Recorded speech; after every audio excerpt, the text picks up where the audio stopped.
Welcome home. We are WNST, AM 1570, Towson, Baltimore, and Baltimore Positive. You watch us out on YouTube, Facebook, the interwebs. If you listen to us on AM 1570, we're appreciative. 25th anniversary documentary is coming out in a couple of weeks. My pal Leonard Raskin is going to be in it. He doesn't know it yet, but I tried to put cameos with everybody that I know because it is a little lengthier because I have kind of an interesting story to tell.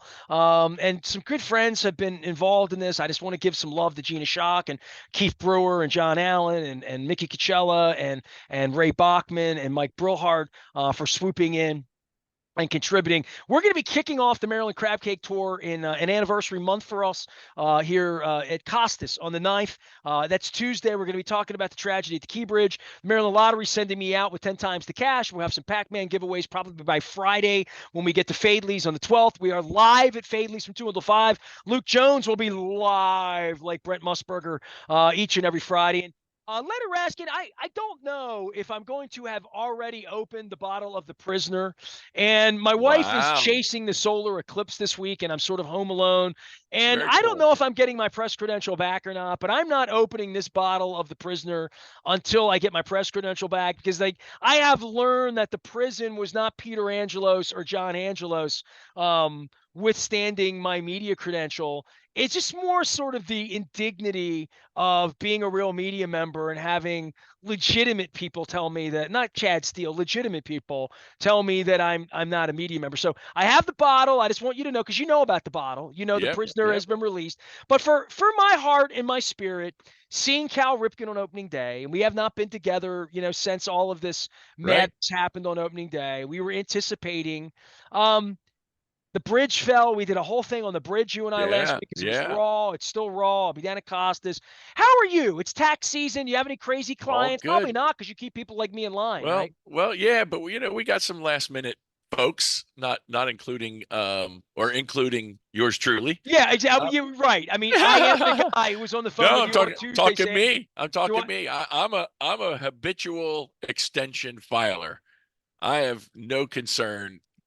The rules, let's be sure everybody's clear on the rules. The rules are by April 15th, you file your return, you pay your taxes. Or by April the 15th, you have the right to file an extension and pay your taxes. Okay, There fair is enough. no getting out of the pay the taxes part. Okay. Filing the extension, a lot of people don't get this. Filing the Take the extension medicine is what you're telling people. No, I'm saying filing the extension does not let you off the hook to extend the due date when the taxes are due. You still have to pay by April 15th. You just don't have to give them all the reporting by April the 15th. You're allowed to say, I'm not ready yet to show you all I got, but I'm ready to write you the big ugly check or the small ugly check or whatever the check is. And I got a query this week. It's really funny. I think you'll appreciate this, from a media member in the business press who asked me what people should do with their refund, with their tax refund. And I gave her an interesting response. I thought. Hold on, can I answer it and say you should find a guy like me to tell you that refunds are bad and pay me so you don't get refunds and you keep the money on your side of the table. Is that a good answer? Amen, brother. Amen. Right there. Did I give you the right answer? 100%. Oh my God, you taught me. See, she didn't like that answer. You know what? We didn't even trade. We have no pregame on that. Nothing. Literally, no, right? She didn't like that answer. She wanted me to say, you should invest it. You should save it. You should go on vacation, whatever. I said exactly that. I said, fools get refunds. The bottom line, well, if you had something extraordinary happen that caused you to get a refund, okay, that's fine. That's out of the ordinary. That's okay. But you should not plan to get a refund. People use their tax refund like a savings plan, and you gave the government an interest-free loan for a year, and they gave you back your money, and you think you got something. You didn't get anything. You got your money back. So I answered that way, and she didn't like that answer. So she wanted to get somebody else's opinion. I said, go right ahead. But I saw you liked my Seinfeld video from last week, which I thought was one of the all-times, where the phone rings and it's the telemarketer, and he says, give me your home phone number. Right, and I'll call you. I'm not going to, I'm not giving you my number. He said, well, you got mine, Right.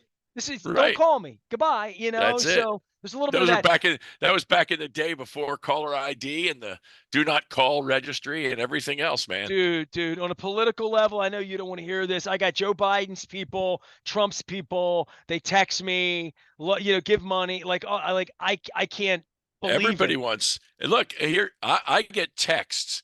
I find it stunning. The only people, and you may know this, our audience may know this. The only people that are exempted from the do not call list are politicians. It's insane. They can do whatever they want, and they bug the hell out of you. Like you said, I get emails, I get texts on my phone. They want money. They want me to answer I just want them to come questionnaires. on the show and answer questions honestly, where There you their go. communication specialists don't ask me for the questions ahead of time because That's it's right. offensive to me every time. That's right. Every That's time it's offensive to me. That's a all. horrible thing. It's one thing if you're going to do a podcast and you want the questions ahead of time so you're ready for the show. But even then, if you're on your game, answer the questions. Come on. Or just tell me you'll get me the answers later. Right. I'm You'll not email them 100% over. It's sure. I'll fine. get you Yeah. that answer. I'm not. I don't have trick questions. I There just ain't have no questions. gotcha. There's no Yeah, gotcha I've here. never been that guy in all these years. That's So, right. That's Leonard, right. I want to talk some sports with you because, let's do we it. bridged and we taxed, and I meandered into this. I stepped into the gum with your tax There you go. situation there, but There it's you important go. for people to know stuff and laugh a little bit. Let's talk Where are sports. you on the baseball side? Like, give me I'm your. wearing my O's right here, baby. I see got my this. black I and see it. orange. It's in season. It is time to get out to the yard. Although I must say, I am a non-April baseball goer, unless it's a sunny Sunday that pops up out of nowhere. I don't like sitting out in the cold. I don't like sitting out in the rain for baseball. I This don't is do crazy. rain delays when it's 85. I'm not Yeah, going to do well, it when it's right, but 55. this is, Right? I'll go to the Ravens in 20 degrees, raining, snowing. I'm ready, but I'm dressed for it. It's football. But baseball is a spring, summer. I want beautiful day, sitting at the park, sipping a lemonade, with my hot dog and my nachos, and I'm a happy guy. So I'm not out there yet, but I am paying attention. I am watching. Spent Easter holiday in Charlotte with the wife's family, and watched the games on my Masson feed on my iPad. Okay, so it's working So for you. Well, you're good. My absolutely, wife has been it's watching the good. games in the kitchen on the iPad, about a minute Yeah, behind. yeah. In, I'm in our watching the main Masson TV, it's a feed. minute ahead. It's a little Yeah, weird. Yeah. I'm watching, and then home watching them on the TV. And We watched I Caitlin think Clark the this. other night in the There middle you of the go. Oriole game on the Iowa right. LSU, Yeah. big shooter, 41 points, has made the women's game a big deal for the Final Four. How about having NC State and UConn, men and women, in the Final Four? A stunner. A stunner. Yeah, and the NC State thing's interesting to me because we never really hated them Yeah. the way we hated Duke, and I mean, No, they were we not a hated Grant rival. Hill even in the booth the other night. People were giving him a Right. hard time. Right. How about Leave Grant did Hill alone. He's a did nice you man. know? Do you know him? Have you met him? Do you know Um, his story? I know his father. I knew his father when Yeah, his right. father was an executive with See, the I did not Orioles in know the that early story, that '90s. his father was that guy. I had no Oh, idea. I knew his father was. You didn't know his father was a running back with the Cowboys? No, I did know that. I knew his father's, but I didn't know he was an Orioles owner, whatever, front office guy who then went to San Diego with Larry Lucchino, who just passed. Correct. I did not know that he was that involved, and I don't know why I didn't know Grant Hill was a Baltimore guy. I did not know that. And now he's part of the ownership group. Talk about a life well lived, right? I mean, he's now part of that ownership group with Cal, and Well, they're and telling a story, aren't they? I mean, they really are, right? they are. Listening to him in the booth, it was funny when he talked about how he got involved with the ownership group. Did you hear that little Give me it, because I thing? did. I did He not have the said, sound up at that point. okay, so he said he knew Rubenstein. How did he know him? Through his mother, who worked for the Carlyle Group, which is an investment firm, and Rubenstein was involved with that, and he knew him, and he said to him back when he knew him, when you're ready to buy the Orioles, call me. I'm I'm in. And he said he called him in November and said, I'm ready. Are you in? He said, I'm in. And so he became So part of the ownership they group. really they're having fun with this, right? I Oh, mean, it I saw certainly seems so. Arrighetti and buying beer Certainly and all seems that, so. and Yeah. Rubenstein. I mean, And that what's his is name? Bloomberg? yeah, Bloomberg's involved too. I mean, that's why Bloomberg's I feel given. like it's a civic play, Leonard. I mean, Yeah. that's why sitting with these people, it's not going to be talking about whether they're re-signing Cedric Mullins or where the money's going for Gunnar Henderson. At No, the big they're picture doing it. level, what people are going to hear me talk about here, and Yep. Luke and I are going to talk about the pitching rotation and all that. You're going to Sure, hear a different sure. level of conversation here about what the real plan is, because in order to afford Gunnar Henderson and afford Corbin Burns or Grayson Rodriguez or Jackson, pick any player you want. Rutschman. If they're going to have 150 to 180 million dollar pay, a legitimate, Yeah. not top 5 payroll, but a It's going to be big. 6 through 12 payroll Yeah, to nobody's going to be compete the here. Dodgers these days. Right. I mean, I don't think they can be that, but I need to know that they're what their business, what their model is, how they Yep. see this, Yep. and certainly from the revenue standpoint of $15 beers. I mean, look, this time of year they could give the tickets away for $5. We're not going down there because the weather stinks, right? So That's now, right. how are you getting 40,000 people down there? How are you engaging younger people? And I then, think this summer is going to be tell. This summer well, is going to be a big tell because they've got a good team. I dare say a great team. Uh, these guys can hit the ball. It appears the pitchers can pitch. We got two pitchers that aren't even here yet. but This how do could they be grow their business? well. That's the thing. This summer, I think, is a big tell. They gotta get butts in seats, and they gotta, like you said, they gotta be a civic minded thing. And David has said, he said, look, the goal is to bring a World Series here, make this a first class organization, mind the ship, and be out there doing things. Look, they're going out. This was opening day. They went out to, I don't know what it was. Was it Pickles or whatever pub over there? Bought a round for everybody. They bought everybody in the bar a drink on the owners. I don't remember Peter doing that, but I might have missed that day at school. But if they get Peter out into the thought of himself community, in that way, and you know what I mean. Peter and he wanted to be was, that I guy. think, look, here's an assignment for you. Maybe not you, maybe somebody else.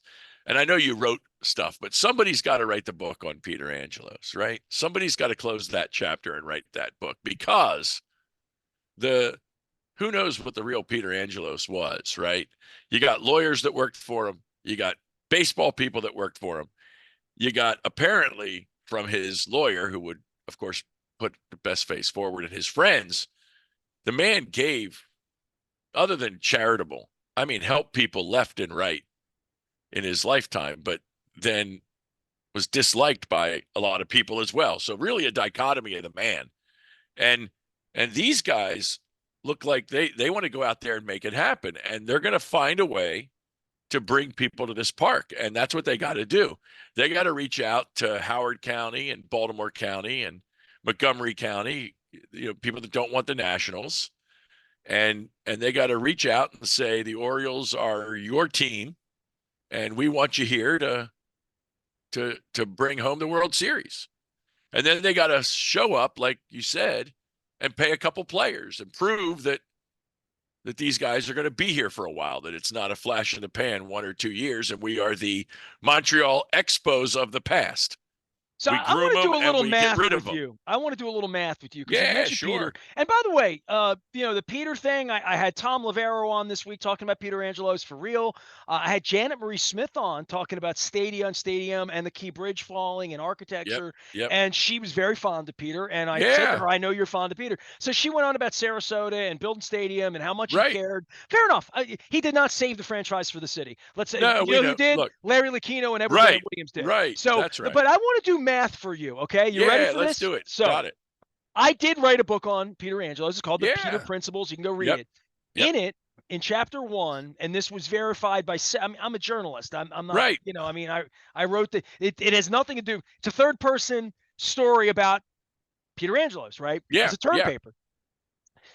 When he went into the courtroom in Lower Manhattan in August of 1993 to buy the team, He had $29 million in cash, okay, that he brought to the table. So I want you to Yep. put that in your calculator, okay? Yeah. So Do he it. put 29 million in to buy a team that was 173 million. It came with $45 million in cash because it was in receivership. So that 173 sale price is fake. It was really 138 million, right? Or 140, whatever the number is, 38 Well, million. because he bought cash, you're saying. The cash couldn't be touched. All the Right. money, all the operating income from 92, 93, All-Star game, sold out suites, 3.6 million people, all the marketing around Camden Yards, all of that was a $20 million a year profit for 2 years in Yep. 92 and 93. Yep. It's a Yep. lot of money then, right? Obviously it was $45 million in cash. So take that off the 173. He used Bill DeWitt and Bob Castellini's line of credit to get them into the deal, and Lucchino. He got everybody's money into his deal, but he never brought any more money. He brought 29 million. He bid the thing through the roof without having the money. As they walked out of the courtroom, he elbowed Joe Foss and said, "You'll figure it out. You'll figure it out," to his banker. Okay. So Yep. he walks in with $29 million in cash. Yep. All the other money was buying properties and this and that, the asbestos, couple $100 million. He used 29 million of that money. He Yep. then sacrificed about 75 million out of pocket to finance Jeff Conine, David Segui, Albert Bell, that whole era where he was spending a whole lot Sure. more than was coming Sure. in. So he really did do that before I did Feed the Birds. So I want you to do the math on this. He got his kids and wife got 1.7 Yep.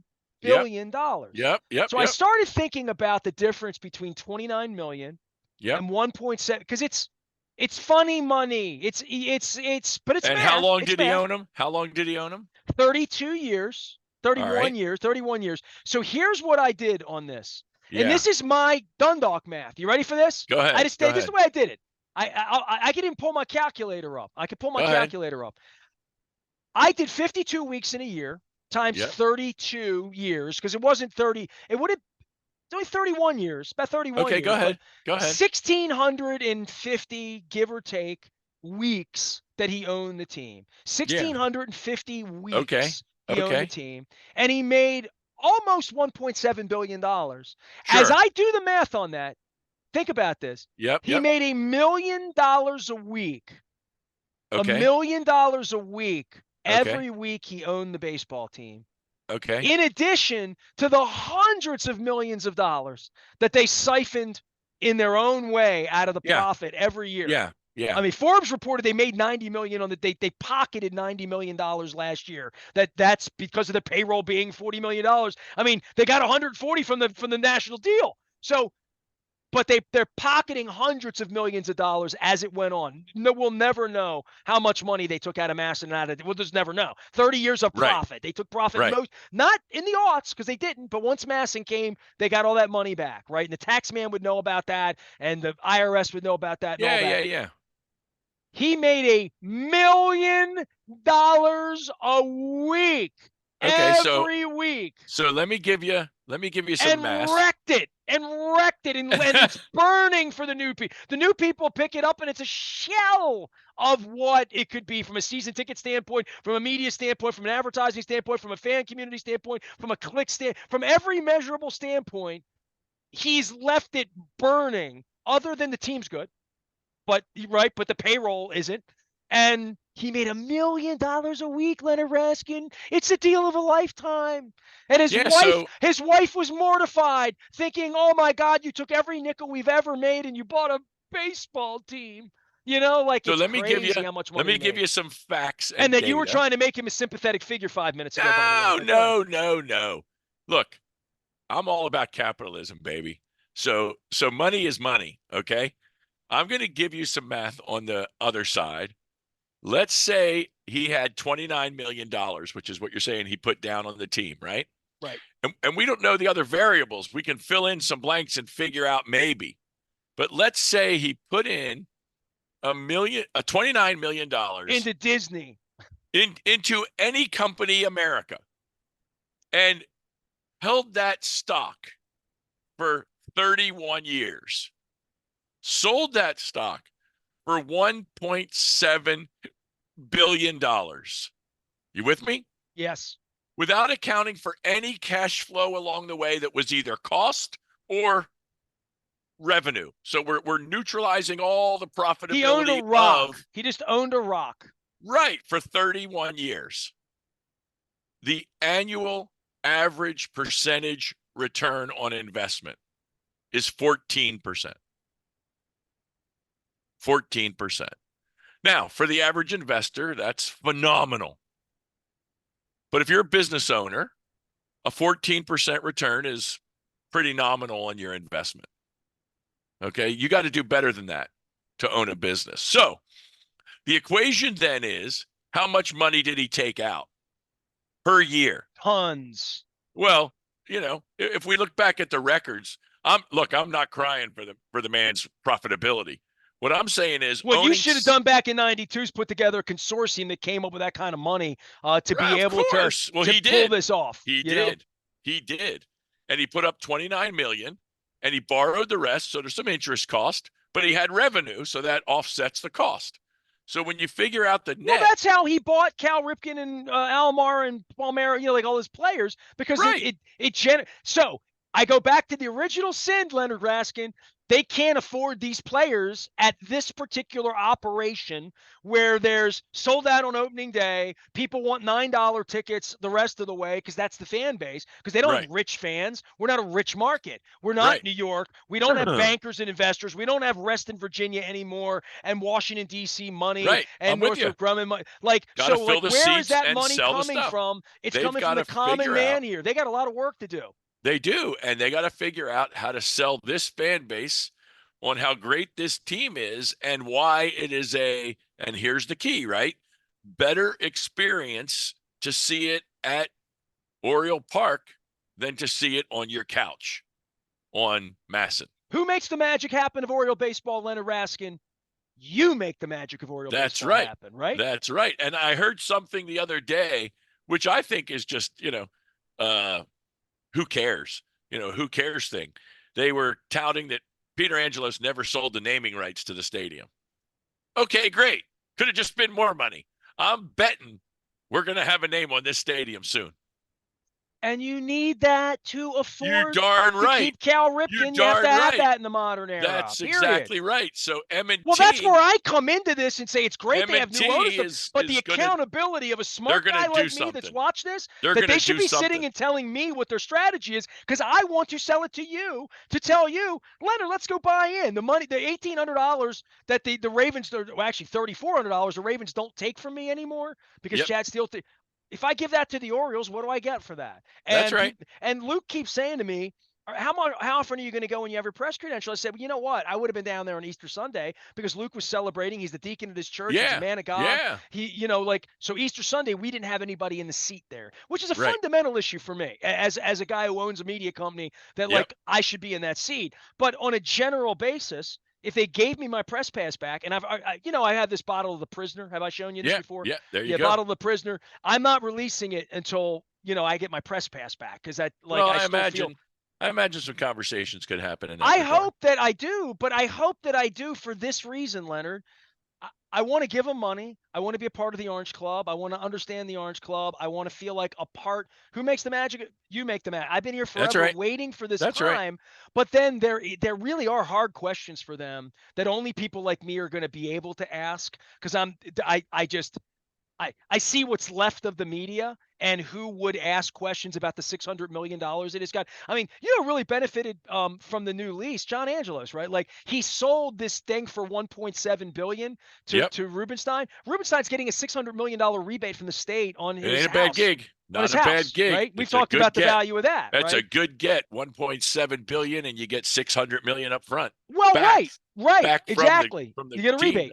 So, that's good. Who capitalized on that? Peter Angelos did, and his estate did. Not him, but obviously not him. But his estate. The new buyer. They got what they wanted, and everybody's happy except the taxpayers. Please, everybody's happy. More. The team's good now. I still see TJ Brightman and Lucas Soros running around there on opening day. Like, it's the same people. I don't have a press credential because they hate me. I have no idea why. But Well, nonetheless, it's time to they figure need that game out. they need me and everyone like me. And I'm not being Yeah. arrogant about that. I just being realistic. You said they need to engage the fan base.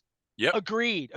They Yep. need Yep. more than just their fan base. That's my point. The Absolutely. fans they have right now, and I mean this from my soul of soul, the people who are Oriole fans who are engaged, they're not enough of us. And we're That's not right. rich enough to That's be right. able to like There's a new we love them. generation they I got to love them, grab. but I They ain't got to giving them grab a new 14 bucks for a generation. beer 14 times a year. You know what I That's mean? right. I They love got them to and I grab it. want to love you more, but They got to but grab my son.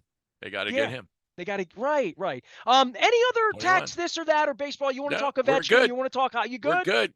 Hockey, I just saw a quote kind of interesting. I don't know where I saw it. It said if the Capitals make the playoffs, they'll be the worst playoff team in history. Well, there you go. I don't know that that's true, but it's a certainly worthwhile Is ending that like on, being and we will. 7-9 in the NFC South and winning the division? Is I that what it's think like? I think it's like being last in your class at med school, and when you're done, they call you doctor. Still, Still, they call you doctor. Leonard So Raskin there handles you have money it. and the American Dream. He's at Raskin Global. He's also at the front of Baltimore Positive. We'll talk some football before the month's over, but it Yeah, has sure. been a nice little respite. And I'm doing this 25th anniversary It's documentary fun to back to talk the baseball. day. It's good to have this again. It's good to, That's right. and I Good to talk really, baseball. really hope, not just for my sake and my curiosity and my audience, I hope these are good people. I hope that I sit with David Rubenstein at some point and Cal Ripken and Grant Hill and talk to them about my city and their investment and our baseball team and the future of our Yeah, city and our region yeah. and downtown and how the baseball team can be a They can part of make it. it happen. Because They got a great I've group. dreamed of this. I told Rubenstein's guy, I said, I've been waiting for you for 20 years. Yep. I'm not looking to offend you, but I'm not looking to kiss your ass to have access. You know what I mean? Like Right. It's it time. doesn't benefit anybody. That's Like right. It's time. yeah, and I think these are good people and they want to be perceived as such, but I have good questions for them. They're not trick questions. They're like, man, you spent a billion seven. You're serious MFers. Tell me about the vision for how we lift this thing beyond a Yeah. gambling parlor. And we don't need You know? it to be only on the broadcast during the game from people that you employ. Technically, right? They're employing those people. Yeah, you know, I mean, I'll love you long time. I saw opening day. I saw opening day, in the interview with David on opening day was outstanding. The guy talks baseball. He knows baseball. He was a city college kid, and he loved 33rd Street. He talked some amazing stats that you could chat with him about baseball. He and Jim Palmer were going at it, and Ben McDonald. It was a great conversation. I felt bad that I missed it. My wife taped the game. I still haven't Yeah, you watched it. got to hear that What interview. It happened was was I'm excellent. walking around the stadium. My phone went off. My wife, and my wife's Yeah. like, he's talking about how much he loves Luis Aparicio. And I'm Right. like, you It gotta was be his kidding favorite me. player. His favorite player, baby. You, So there you right. go. That was a great interview. I mean, that's something to listen to, and then send him an email with that tape and say, "Here I am. Let's talk." Listen, You got to I'm make doing it this happen, man. documentary. I've done the work I've done. I would love to meet David Rubenstein. You will. I'd I love to have think his you will. company. I'd love to talk baseball with him. But You will. I would be about being serious about like Uh, wanting I to don't know why he help wouldn't. them I don't know why do he wouldn't. whatever they're going to do That's to right. lift the city. Because I don't That's think right. this is about a billionaire just trying to be famous and buy It's beer for not. people It's not for and him. get a Doesn't sound statue. like it. I mean, Doesn't Peter sound like wanted a it. statue built. I mean, he really did. Right. I mean, Peter Right. wanted to be a hero. I don't think this guy wants to be a hero. I think this guy wants to get ish done. Really. Yeah, I think he does, and I think it'll be a great future meeting. All right, man. Leonard Raskin is here. He's All right. Raskin Global. I got the shirt on. You can find him out at RaskinGlobal.com. He does the American Dream. Make sure that you don't get refunds, that you're getting your money when you're supposed to be getting it. Find him out at BaltimorePositive.com. Stay with us.